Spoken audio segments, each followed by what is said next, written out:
All right, here we are at the end of our interview with Dr. Lydia McGrew. We have one question left. I'm so glad that you're tuned back in to the Best Facts Apologetics Answers show.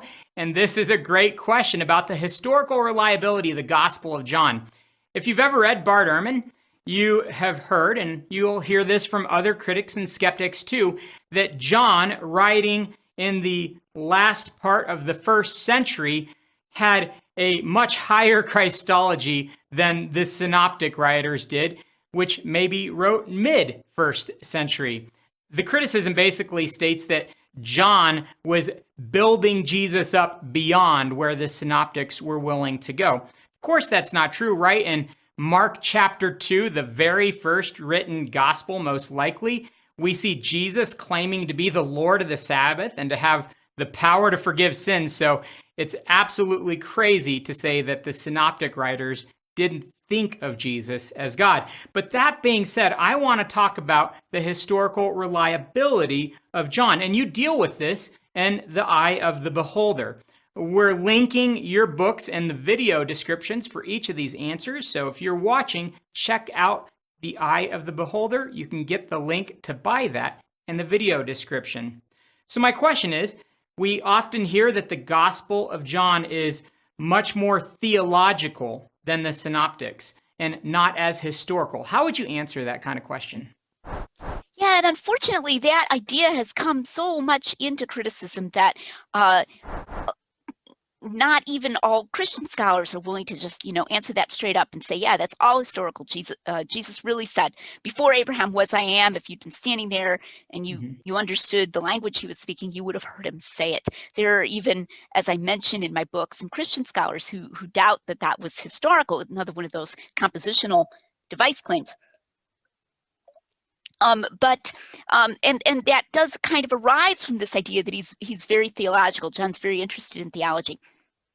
Something that a friend of mine emphasized to me the other day that I need to be saying more often is that people get confused by this, and even scholars get confused by this, just because of the existence of that theological prologue in John. You open up John and you start reading it. In the beginning was the Word was with God, and the Word was God. None of the other Gospels have that. And none of the other Gospels just start out with this theological meditation, but it's in the mouth of the narrator. So as we discussed in some earlier segments, John isn't putting that whole thing into Jesus' mouth. That's his reflection. And so we see there that he is interested in theology, but we should not mistake that interest for a willingness to change the facts. Now, I have a phrase that I use both in The Mirror or the Mask and in The Eye of the Beholder, and it's a little rhyme: fake points don't make points. You were talking in an earlier segment, Nate, about where he says that they pierced Jesus' side and blood and water came out. And you'll remember that John pauses at that point and he says, he who saw it bore record, and his record is true. And he knows that he's speaking the truth there in John 19. Yes, John is saying this has theological significance because he says they will look on him whom they had pierced, and a bone of him shall not be broken. So he thinks this was a fulfillment of prophecy. But he believes that fake points don't make points. In other words, if it didn't really happen, he's not going to think that it has theological significance. If he knows that he made it up, then it's not going to be significant to him because it's not real.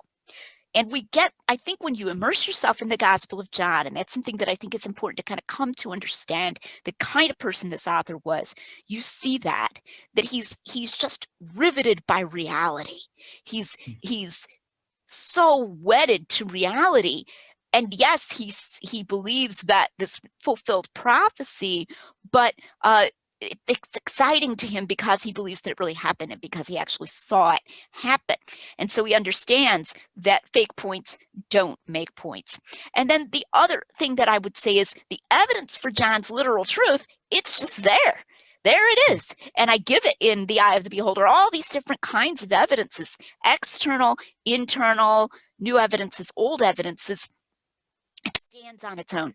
And so once you take all that into account, then that allows you to say, well, gee, I guess he doesn't make stuff up to serve his theological purpose. Rather, his theological understanding grows out of the facts that he knows really occurred. And that's the view that I want to give of the Gospel of John. When I was getting ready to finish the book, I said to my husband, I gotta think who to dedicate this to. And I said, I guess I can't really dedicate it to John the Evangelist. That's a little odd. So I dedicated it to some, modern authors, and especially a blogger, theological blogger, Steve Hayes, who had passed away during the time that the book was about to be released. But and also Adrienne Green Armitage, I mentioned before, who wrote the book John Who Saw. But I really feel like, not in a spooky way, but just by reading his work, that I got to know John by writing that book. And I try to communicate some of that enthusiasm to my readers as to who he was and what he was like. If you're interested in what this looks like, if you go to lydiamcgrew.com, I have permission from my publisher. I've put 2 free samples. They're PDFs of The Eye of the Beholder on there. One of them is the first chapter, and the other one is the conclusion before the appendix. I have an appendix on authorship, but the conclusion before that, I call it Hoaxer or Historical Eyewitness, the Johannine Dilemma. He's got to be one or the other, and which is it? And the book has shown which I think it is. And so you can read those for free. And you can also see another PDF on there for free would be the scholarly endorsements that the book received. And so I hope that by reading those, and if you're able to get hold of the book, you too will come to know John the Evangelist better.